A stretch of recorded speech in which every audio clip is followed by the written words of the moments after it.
Elden Ring Shadow of the Erdtree is straight up a masterpiece. From the score to the environments to the bosses, everything about this DLC is magnificent. Released in June the 21st, 2024, it arrived with a storm worthy to its name. The character was predominantly a mage, with high ints, which was straight from my previous Elden Ring Platinum adventure. I'll link the video in the video description below in case you are interested. However, come join me on my journey throughout the realms of shadow, riddled with difficulty, surprises, and genuine intrigue. While this goes without saying, this journey does contain spoilers, so for those who plan or are playing through the game, you've been warned.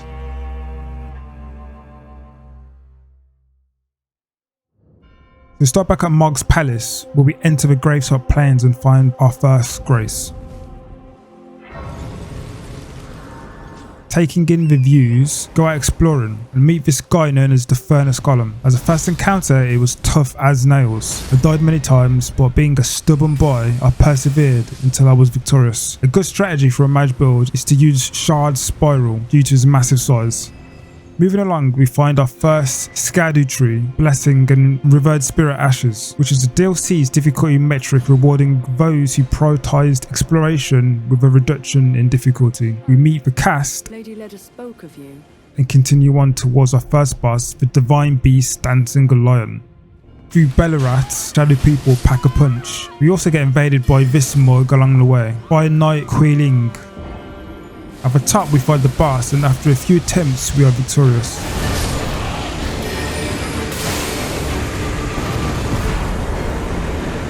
Onto the next area, we find our way to Castle Ensis. We find this familiar troll knight to then explore the outskirts until this Moonrifle Carrion Knight makes an appearance. Tougher style biscuits at first. He's bested and we plow on past until Relena Twin Moon Knight. Relena was relentless. This took several tries, and to be fair, it was at this point that these bosses seriously don't give you a second to think. Relena took focus, but I did undoubtedly do it.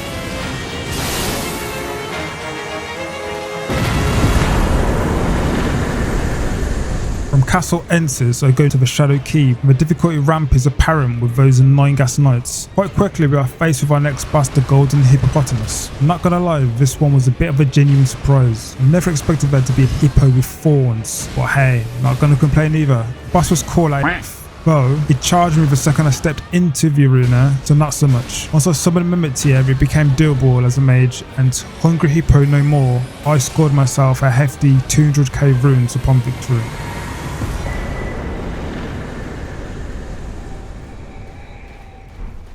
Naturally, as I was on a roll, I kept going on further into the Shadow Keep, finding myself at the storehouse, first floor, and exploring its contents. Loki reminded me of Duke Archives from Dark Souls 1, but before that I found many living jars in my exploration, and to what that implied, from what I had saw, was kind of metal. Moreover, I pulled a lever and climbed up this strung up dude to high floors of the storehouse and eventually arrived at a dark chamber. Here's where I fought Mesa the Impaler over and over and over again until having a stiff upper lip no longer cut it.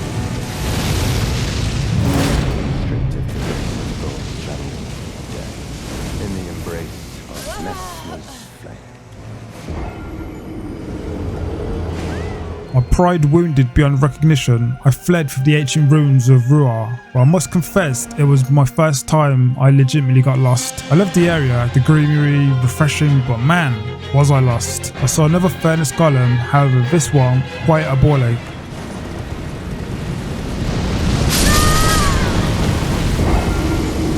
And had a tussle the boss of that area known as Romina, Saint of the Bud. We got off Millennia vibes with all the Scarlet Rot and Moths, in my opinion, but pleasantly far easier, as well as compared to the Bellend Mesa the Impaler. From that we fought another Divine Dancing Lion and made our way towards 4 of Reprimand.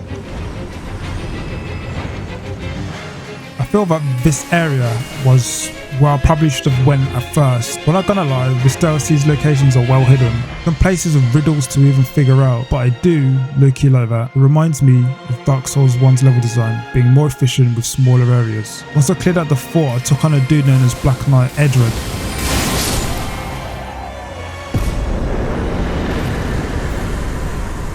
and moved on towards the Cerulean coast. This place was sick, like straight up. Blue being one of my favourite colours, this was another stark surprise. I explored that region and found myself on the southern shore where I descended into a huge hole until I landed in the Upside Down, or the Stone Coffin Fissure. This location was cool but unnerving too. Further on in the cave I got zapped by these lasers, by these familiar guys from the land between, and fell even more unnervingly into another bigger hole. I'm not keen on heights, but that was literally awful. Here we tussled with this mucky prick, the putrescent knight.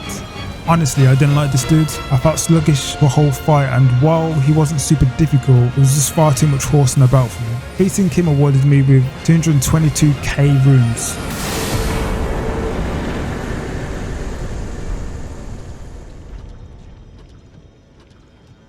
I saw the mountaintops and figured I can get there, so I ventured around for hours until I found the Dragon's Pit and fought a boss named Ancient Dragon Man. Progressing on through the jagged peak summit, I found Ancient Dragon's Senesax and beat him up too. After that I made my way to the top of the peak where BAYLE, the Dread, existed. There's any boss in this game that is relentless. It's this guy. The moment you enter, he doesn't let you breathe oxygen. He literally wants it all, as well as your humanity as you lose the will to live. Just like Mesa the Impaler, I fled with my tail between my legs on this guy.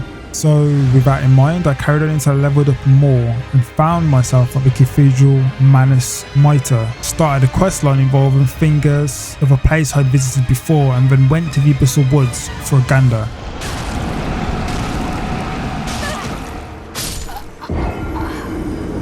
From the Dark Catacombs, Jor the Elder Inquisitor blocked my way, and he was a piss take to do. So many summons and so many shit flingings, it's enough to make a man drink.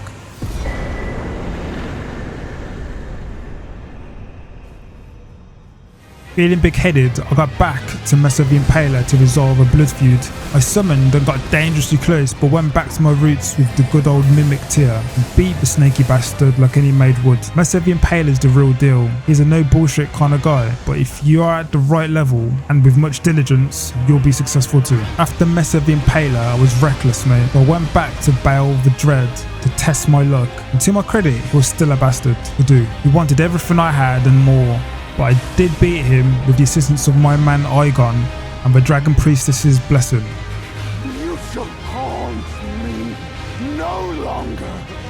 With Mesa's kindling, we go to the shrine behind Romina, the Saint of Buds, and set the sealing tree on fire. This unlocks the last region of the map named Enia Elim. This region is small but cool. You see more of these annoying dudes and eventually challenge Needle Knight, leader, and her allies. We defeat them after a few attempts and continue to the final boss.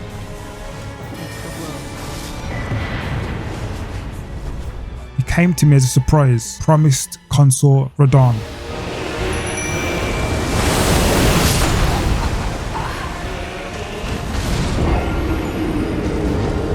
This guy is the definition of unrelenting.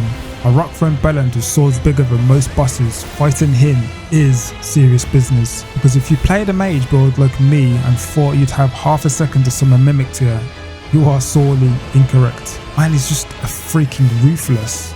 I tried so many times, and honestly, while at the time of recording only a handful of people were able to defeat him as a mage, I struggled to get him to phase 2. I did decent damage, but his splash damage and my stamina just wasn't going to cut it. So I had to do the thing I tried to resist all game: respec. So I went to Ranella and respec for a bleed build, courtesy of this dude here. I came back to fight the guy. It went way better, but still challenging as f***. If you want to win with a bit of cheese, then this will do it. However, by all means, for those lunatics out there, he's still doable depending on what your skill and level is at. His second phase was eye-watering, but with that, I defeated him. And we get the ending DLC cutscene. Promise me you'll be my consort.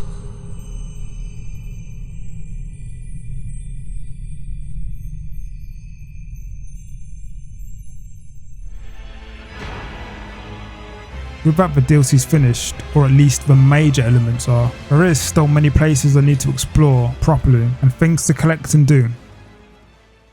So with that, the DLC's done in another Souls game, add to Miyazaki's arsenal of bangers. However, this DLC's difficulty was stark as hell. Unlike other games like DMC, Ninja Gaiden, or even Sekiro, Elden Ring's difficulty felt odd. It felt less about skill and more about stats and the gear. And of course, I know it's an RPG adventure game, so no doubt that's to be expected, but having to dodge for 10 minutes instead of 5 minutes because boss combos never seem to end, it's kind of annoying. Then again, I guess it's a natural evolution from Demon Souls and most notably Dark Souls 3, but without a doubt, Elden Ring is the best of Miyazaki's Souls-like. It combines elements from all his games, and man, those jaw-dropping environments, let alone the score, is a chef's kiss if I've ever seen one. Ultimately, as always, I can't wait for whatever Miyazaki's got cooking in the oven next. Spellbound perhaps?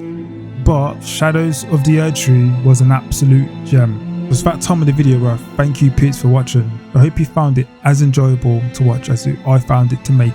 And if it served so, drop a like or comment below how you're finding the Shadow of the Erdtree so far. All links will be in the description below, but I think I've rambled on long enough. With that, I'll see you guys later. That's well.